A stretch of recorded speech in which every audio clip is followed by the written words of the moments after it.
À Abidjan, en Côte d'Ivoire, les ministres de la Défense de la communauté des États sahélo-sahariens (CENSAD) se sont réunis du 1er au 4 mai 2017 pour réfléchir sur la communautarisation de leurs actions pour une lutte efficace contre le terrorisme dans la zone sahélo-saharienne. 28 ministres et environ 300 participants ont ensemble évalué la mise en œuvre des recommandations de la précédente rencontre de Sharm el-Cheikh en Égypte, notamment l'état d'avancement du projet de création du Centre sahélo-saharien de lutte contre le terrorisme et le crime organisé. Les 24 États membres de la CENSAD ont perçu l'impérieuse nécessité de faire fonctionner une synergie de façon à ce qu'ensemble, ils puissent juguler ces fléaux qui perturbent, qui compromettent le développement économique et social, le tourisme et qui sèment la désolation. Cette rencontre de haut niveau des ministres en charge de la défense de la CENSAD a été l'occasion pour les différents pays présents de partager leurs expériences en matière de lutte contre le terrorisme.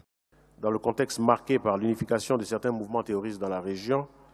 exige de nous une vigilance soutenue, une réactivité accrue